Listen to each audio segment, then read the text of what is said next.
నమస్తే. భారత ప్రధానమంత్రి నరేంద్ర మోదీ గారు ప్రభుత్వాధినేతగా 25 సంవత్సరాలు పూర్తి చేసుకున్నారు. ఈ విషయాన్ని ఆయన ప్రజలతో పంచుకున్నారు. 2001 అక్టోబర్ 7వ తారీఖున ఆయన ముఖ్యమంత్రిగా ప్రమాణ స్వీకారం చేసినప్పటి ఫోటో, అలాగే తాజాగా మూడోసారి ప్రధానమంత్రిగా ప్రమాణ స్వీకారం చేసినటువంటి ఫోటోను కూడా ఆయన ప్రజలతో షేర్ చేసుకున్నారు. అయితే ఈ 25 సంవత్సరాల్లో ఆయన ఎదుర్కొన్నటువంటి సవాళ్లు, తీసుకొచ్చినటువంటి సంస్కరణలు, ముఖ్యమైనటువంటి అచీవ్మెంట్స్, మైల్ స్టోన్స్, వీటి గురించి కాస్త క్లుప్తంగా విశ్లేషించే ప్రయత్నం చేద్దాం. నాతో చర్చలో జాయిన్ అవుతున్నారు రాజకీయ విశ్లేషకులు మురళీ మనోహర్ గారు. మురళి గారు నమస్తే అండి. నమస్తే రాజు గారు.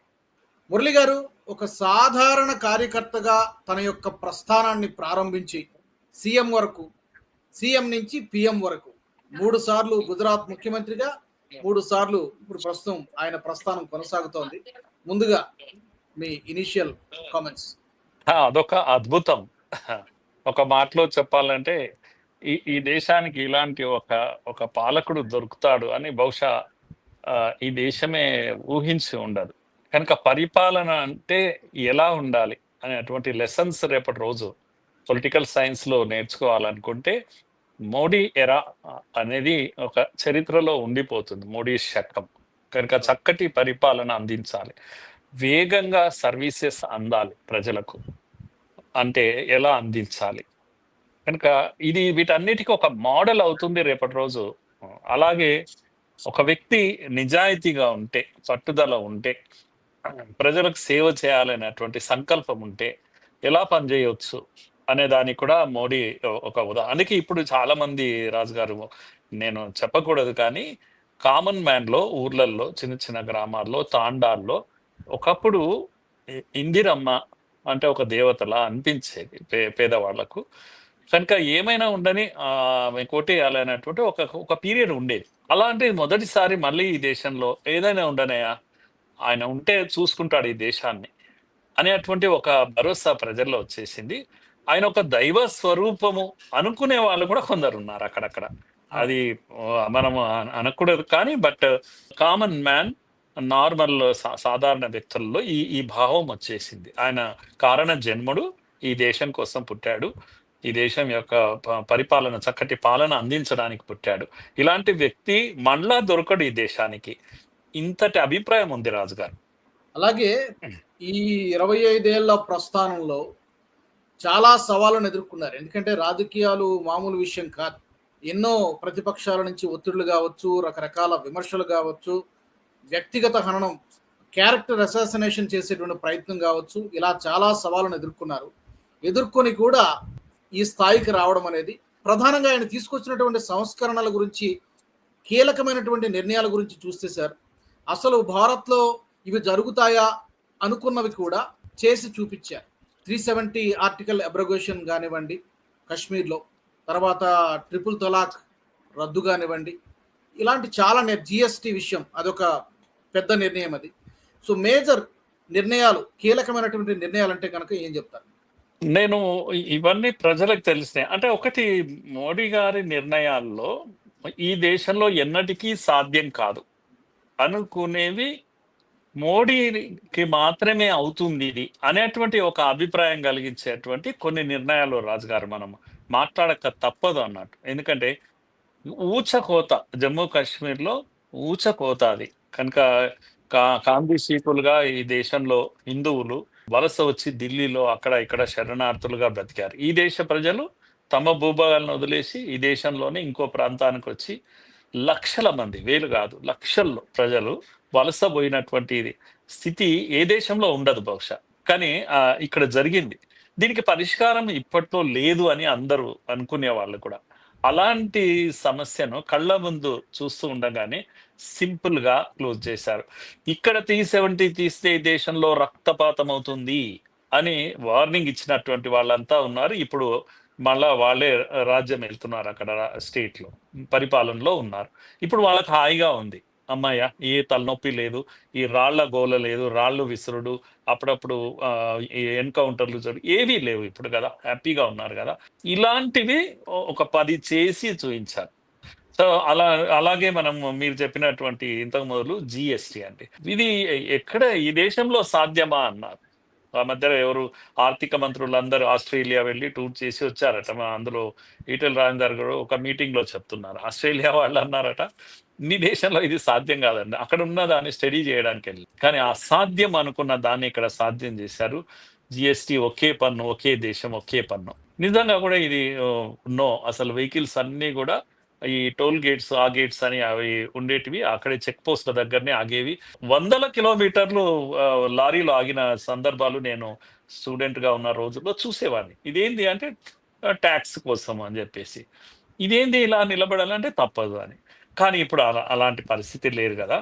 కనుక ఈ దేశం యొక్క వేగాన్ని పెంచారు మోడీ గారు వచ్చి. కనుక వాహనాలు ఎక్కడ ఆగవు, పరిగెత్తుతూనే ఉంటాయి. అలాగే టోల్ గేట్ల దగ్గర, వీటి దగ్గర ఇవన్నీ కూడా ఎన్నో మార్పులు వచ్చినాయి. ఆగకుండా పరిగెత్తేటువంటి ఇవి వచ్చేసాయి ఇప్పుడు. కనుక కలెక్షన్ జరుగుతుంది, వేగం పెరిగింది. కనుక ఇది ఇలాంటి మార్పులు ఎన్నటికీ సాధ్యం కాదు. ఇప్పుడు ఈ దేశంలో ఉన్న అన్ని రాష్ట్రాలు ఒక దగ్గరికి వచ్చి ఓకే చేయాలి కదా రాజు గారు. అది చేయించడం వారికే సాధ్యమైంది, ఇంకెవరికి సాధ్యం కానటువంటి విషయం.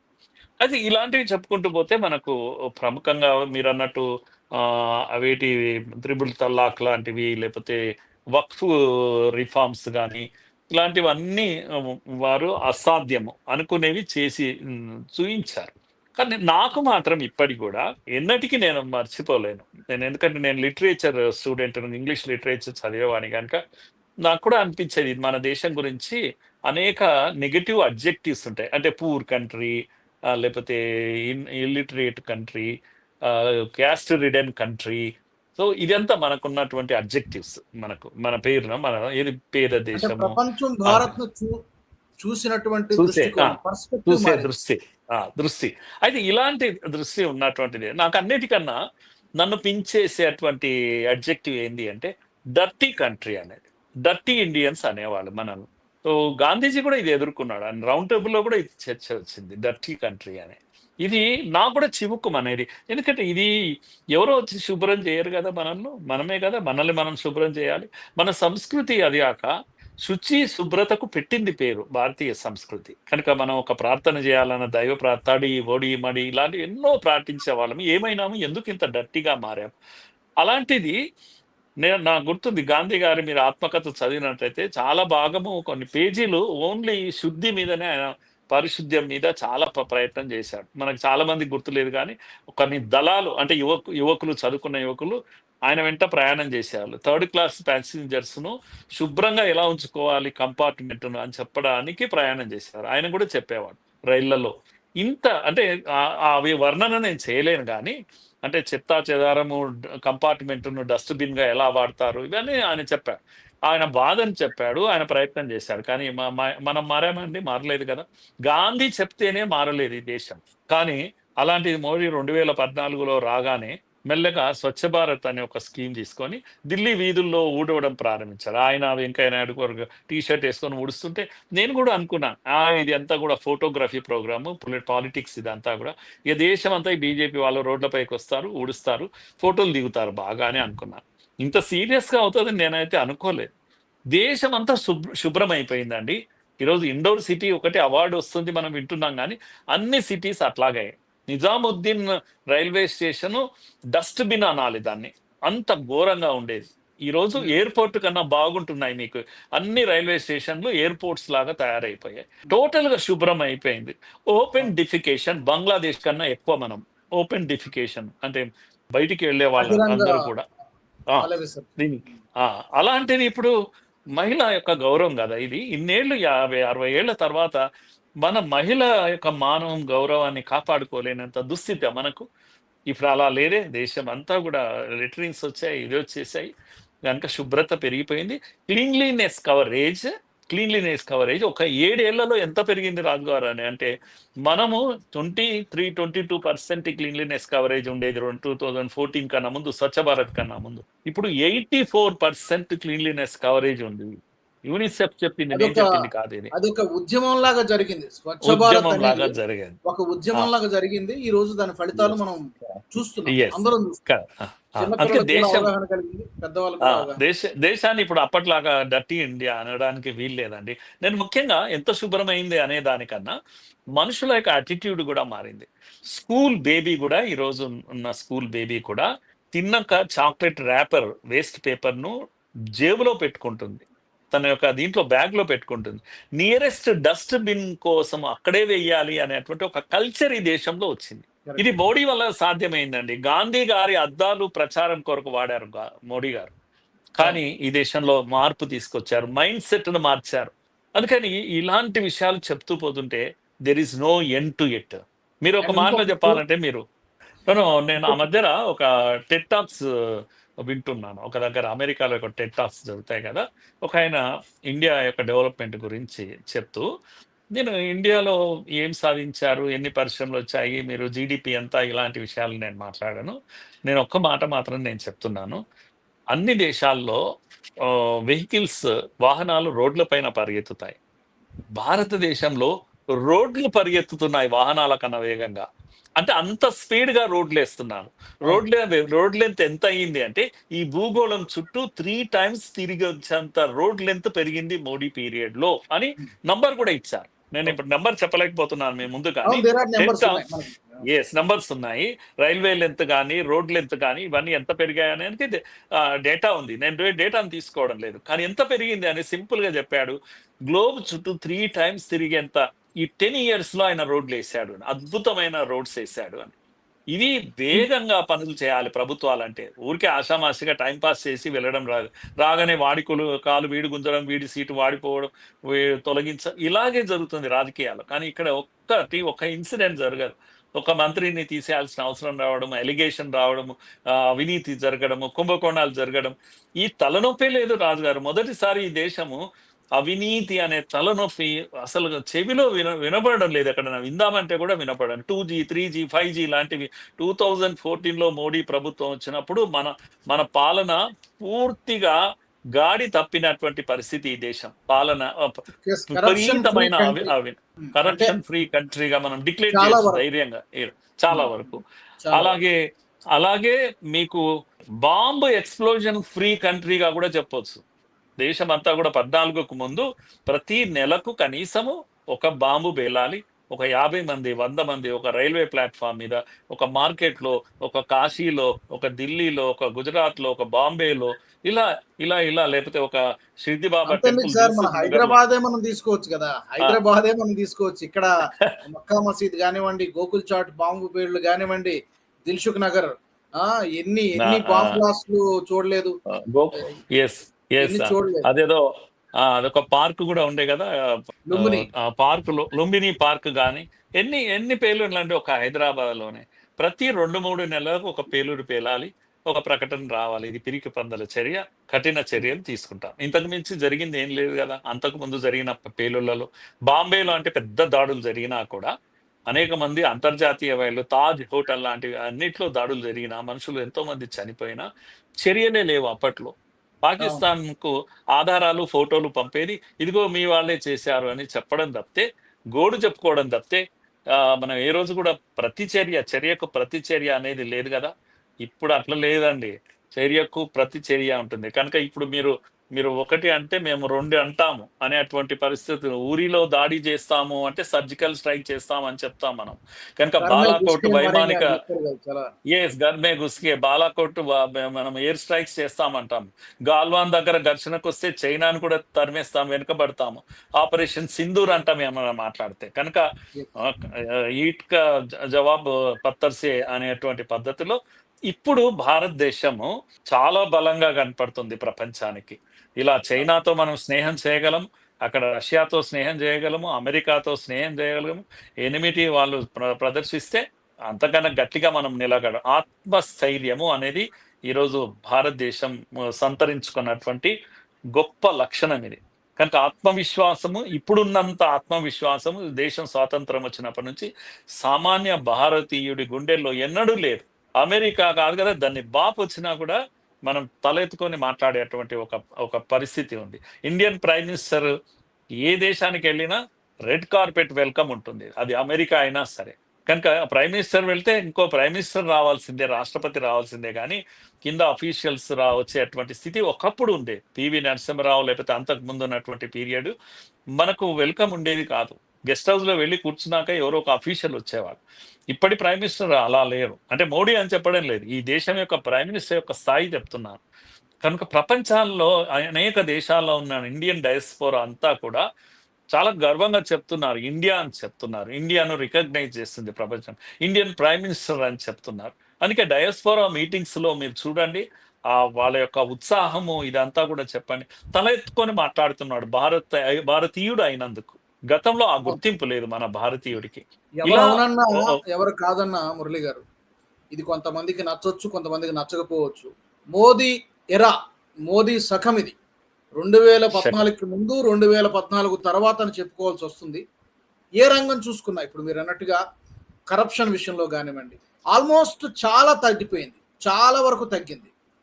అండ్ 2 విషయాలు మనం మాట్లాడుకోవాల్సి వస్తే, ఎకానమీ విషయంలో సార్ నాకు తెలిసి 14th ఆ ప్రాంతంలో 4th పొజిషన్ లో ఉన్నాం అనుకుంటాం మనం.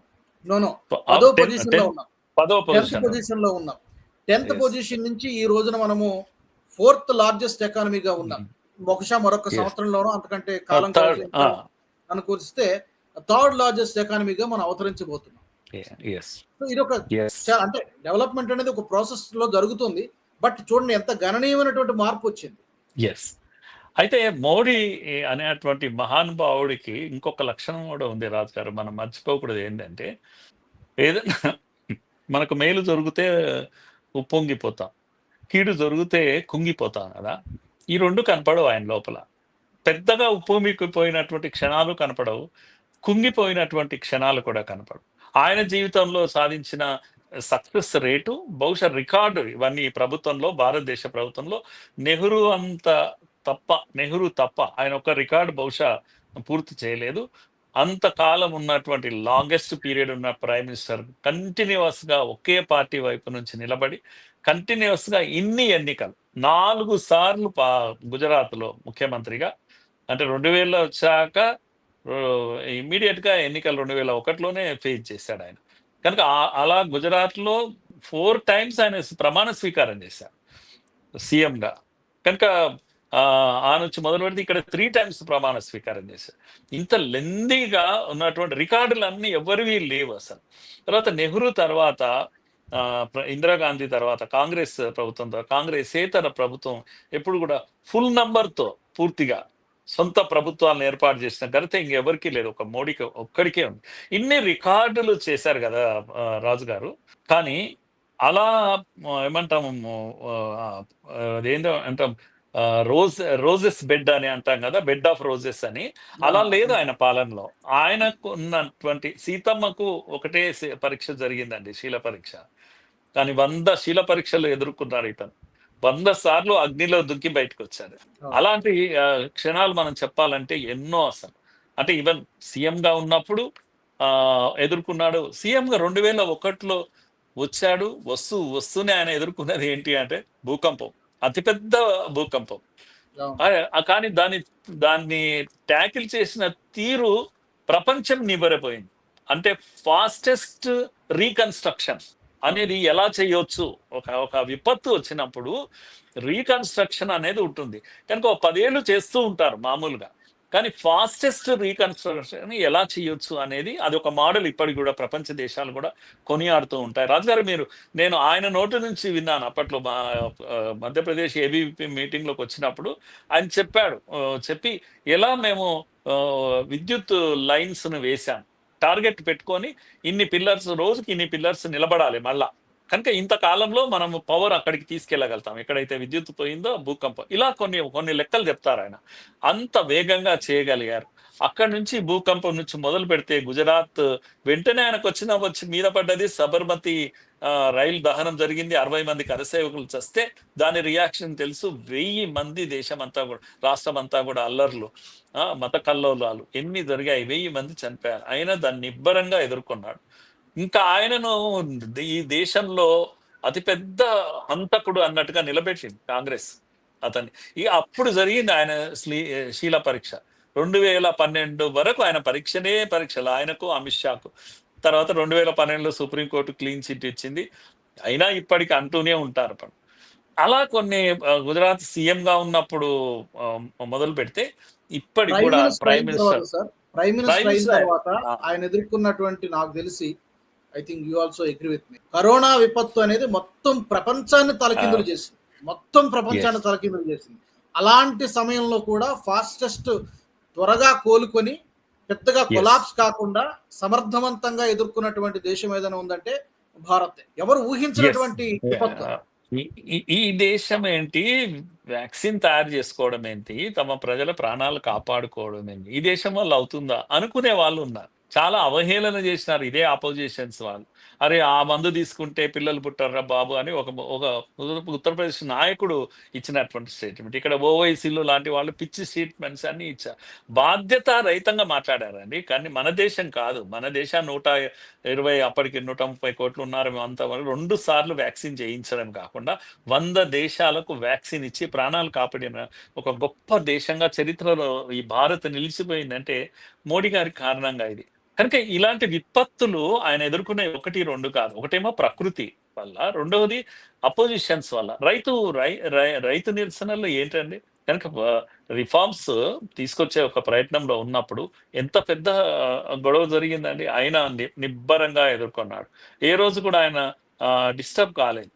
ఇంకా అంత సీరియస్ గా పరిస్థితి వచ్చినప్పుడు సరేలే అట్లయితే మీరు అంతగా ఇదిగా ఉన్నారు. దేశమంతా లేదండి ఇది ఉద్యమము.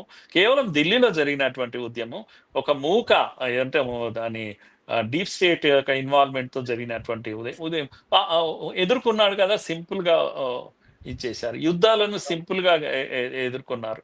ఇలాంటివన్నీ కూడా మనం చూస్తూ ఉంటే మోడీ గారికి జరిగిన అన్ని శీల పరీక్షలు ఎవరికీ జరగలేదు. కానీ అన్ని విపత్తులను చాలా అద్భుతంగా ఎదుర్కొన్నటువంటి మహానుభావుడు ఆయన. ఒక మాటలో చెప్పాలంటే రాజుగారు. మీరు చెప్పినట్టుగా ఏ రంగం చూసుకున్నా కూడా మనము ఇన్ డీటెయిల్గా పోలేం, కానీ మనం ఓవరాల్గా ప్రధానమైనటువంటి రంగాలన్నిటి గురించి కూడా మనం మాట్లాడుకున్నాం. రక్షణ రంగంలో కూడా ఒకప్పుడు మనం ఎక్కువగా దిగుమతుల మీద ఆధారపడాల్సినటువంటి పరిస్థితి ఉండేది. ఈ రోజున మనము డిఫెన్స్ ఉత్పత్తుల్ని మనం ఎగుమతి చేసేటువంటి పరిస్థితికి చేరుకున్నాం. అఫ్కోర్స్ ఇంకా కొంత డిపెండెన్సీ ఉంది, మనం లేదనలేము, మొత్తం మార్చేశారని చెప్పలేం, కానీ బట్ చాలా పరిస్థితుల్లో చాలా మార్పు వచ్చింది రక్షణ రంగంలో కూడా. ఓవరాల్గా ఏ రంగం చూసుకున్నా కూడా అద్భుతమైనటువంటి, చెప్పుకోదగినటువంటి పురోగతి మాత్రం సాధించింది భారత్ అని చెప్పాలి. ముఖ్యంగా మీరు చెప్పినట్టుగా రాజు గారు, మనం మర్చిపోకూడని విషయం ఏంటంటే అంటే ఏమీ లేని స్థితి నుంచి అన్నీ ఉన్న స్థితికి ఒక మనిషి ఎట్లా ఎదుగుతాడు అనే దానికి best example. From racks to riches అని ఇంగ్లీష్ లో ఒక ఏముంది అంటే చెత్త కుప్ప నుంచి అటువంటి ఒక అద్భుతమైన వ్యక్తిత్వం, ఒక ఛాయ్ అలా ఇప్పటికీ మర్చిపోరు దేశం. ఈ దేశంలో ఇది సాధ్యం, ప్రపంచంలో ఎక్కడ సాధ్యం కాదు. కాయవాళ్ళ దగ్గర నుంచి వచ్చిన వ్యక్తి, అత్యుత్తమ కుటుంబంలో లేకపోతే ఫ్యామిలీ బ్యాక్గ్రౌండ్ పెద్దగా ఉన్నది అట్లా నుంచి రాలేదు కదా. ఇది ఈ దేశానికి గర్వకారణం. ప్రజలందరూ, సామాన్యుడు ఎందుకు గర్వపడతాడు మోడీని చూసి అంటే, నేను కూడా మోడీ లాంటి వాడిని, మోడీ కూడా నాలాంటి వాడే అని అనుకుంటారు ఇప్పటికి కూడా. అందుకే ఆయన అప్పుడప్పుడు వీటిని ఎంత బాగా రిఫ్లెక్ట్ చేస్తారంటే, నేను ఎక్కడి నుంచి వచ్చానని చెప్తూ ఉంటాడు. నేను ప్రధాన సేవకుడిని అని గట్టిగా చెప్తాడు. అలా చెప్పేవాళ్ళు ఎవరు లేరు. అన్నిటికన్నా నేను కొన్ని సింబాలిక్ మీకు చెప్తున్నాను రాజు గారు. ఈ దేశం యొక్క సంస్కృతి, సభ్యతలు కొన్ని ఉన్నాయి. ఉదాహరణకు మన ఆత్మ, భారతీయుల ఆత్మ వారణాసి అండి, కాశీ. చస్తే ఒకసారి కాశీకి పోయి గంట కొట్టాలి రా అనేది మా నాన్నమ్మ. అంటే అర్థం ఏంటి అంటే, చచ్చే ముందర కాశీకి పోవాలి, ఇంకా అక్కడే చచ్చిపోతే అయిపోయింది అని భారతీయులు అందరూ కోరుకుంటారు. కాశీలో చావాలని అనుకుంటారు, పుణ్యం వస్తుంది, స్వర్గానికి వెళ్తామని అనుకుంటారు. అలాంటి కాశీని ఏ ప్రభుత్వం అన్న ఈ 75 ఏళ్లలో ముట్టుకున్నదా అండి? మనకంత ప్రియమైనటువంటి కాశీ కదా. కాశీ కారిడార్ ఈరోజు దాన్ని ఫేస్ లిఫ్ట్ చేస్తే ఎంత అద్భుతంగా కనిపిస్తుంది. అయ్యో మన కాశీ ఇలా ఉందా అని అనుకుంటాం. మీరు ఇది కూడా మీరు గాంధీజీ ఆత్మకథలో మీరు చదవండి. ఆయన బాగా డిసప్పాయింట్ అయింది ఎప్పుడు అంటే, దేశంలో కాశీకి వెళ్ళాలి అనుకొని చిన్నప్పటి నుంచి అనుకున్నాడు. కానీ వెళ్ళినప్పుడు బాగా డిసప్పాయింట్ అయ్యాడు. అక్కడ చెత్త ఎంత డర్టీగా ఉండేదంటే, కాశీ గాంధీ వెళ్ళినప్పుడు అంత అదొక చరిత్ర. కాశీని లిఫ్ట్ చేశారు, భారతీయుల ఆత్మ ఎక్కడ ఉందో చూపించాడు. ఇలాంటి టెంపుల్స్, ముఖ్య ప్రధానమైనటువంటి టెంపుల్స్, భారతీయ సంస్కృతికి సంబంధించిన అన్ని లిఫ్ట్ చేశారు. ఈ సందర్భంగా ఒక విషయాన్ని గుర్తు చేశారు వారు. అక్కడ నిర్మాణ కార్మికులు ఎవరైతే ఉన్నారో వాళ్ళకందరికి కూడా పాద పద్మాలు కడిగి వాళ్ళను సన్మానం చేశారు చూడండి. ఈ దేశానికి ఒక గొప్ప సందేశం ఇచ్చారు. కనుక అది వారు స్వయంగా రాజకీయ కార్యకర్త కాదండి. వారు సామాజిక కార్యకర్త. వారు ఆర్ఎస్ఎస్ సంఘం అందించినటువంటి ఒక అద్భుతమైనటువంటి ఒక సామాజిక కార్యకర్త. కనుక గ్రౌండ్ టు ఎర్త్ ఉండి పేదవాడిని కూడా గుర్తించేటువంటి ఒక మహానుభావుడు ఆయన ఒక్కడే ఈ దేశానికి లభించింది. అలాంటి వ్యక్తి ఆ ఇన్సిడెంట్ నేను మర్చిపోను జీవితంలో. ఎవరైనా ఎక్కడైనా చూస్తామండి? ఆ నిర్మాణం చేసినటువంటి వాళ్ళను, నిమ్న వర్గాలను, చెప్పులు కుట్టే వాళ్ళను, వీళ్ళందరూ వాళ్ళ పాదాలు కడిగి వాళ్ళని సన్మానించిన తీరు. మీరు ఎప్పుడైనా ఈ పద్మ అవార్డ్స్ గురించి వచ్చిన మార్పు గమనించారు రాజు గారు? అంతకు మొదలు నేను ఒక లెక్క చేశాను. ఒక చిన్న రీసెర్చ్ చేస్తే 4000 అవార్డులు ఇంతవరకు ప్రధాన పద్మ అవార్డులు ఇస్తే 3000 అవార్డులు ఢిల్లీ, బాంబే చుట్టూ వెళ్ళాయి. పవర్ సెంటర్స్ అవి కనుక. ఒక 1000 మాత్రమే దేశం అంతా వచ్చాయి. కానీ మోడీ వచ్చాక ఇది మారింది. పవర్ సెంటర్స్ కి వెళ్ళడం లేదు ఇప్పుడు.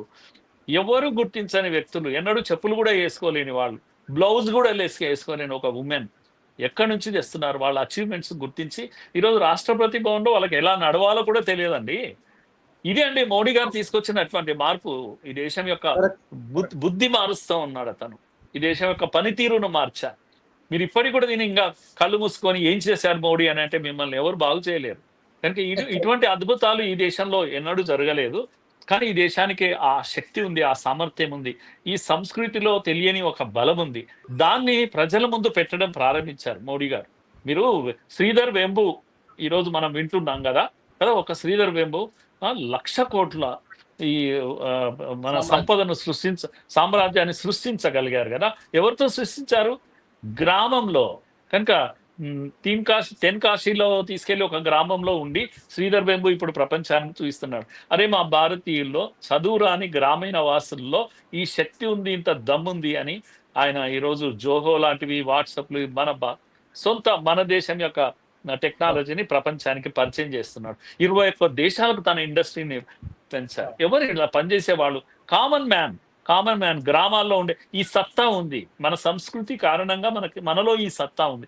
దీన్ని గుర్తించి డెవలప్ చేసినటువంటి ప్రభుత్వాలు మనకు అందలేదు. ఇప్పుడు రావడం బయటికి వచ్చిందండి. ఇంకా చాలా ఉంది సినిమా. కనుక మోడీ యొక్క ప్రభావము, మోడీ పోయాక ఇంకొక 25 ఏళ్ళు ఉంటుంది రాజుగారు. Thank you so much Murali గారు. ఈ చాలా ఉంది, బట్ వీలైనంత వరకు మనం దాన్ని క్లుప్తీకరించి సంక్షిప్తంగా చెప్పేటువంటి ప్రయత్నం చేశాం.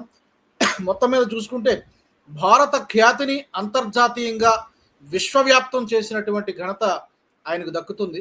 డెఫినెట్గా రాబోయే రోజుల్లో మరింత శక్తివంతంగా భారత్ తయారు కావాలి, మరింత వడివడిగా అభివృద్ధిలో ముందుకు పోవాలి, దూసుకుపోవాలని చెప్పి మనం మనస్ఫూర్తిగా కోరుకుందాం sir. Thank you very much Murali గారు. ధన్యవాదాలు.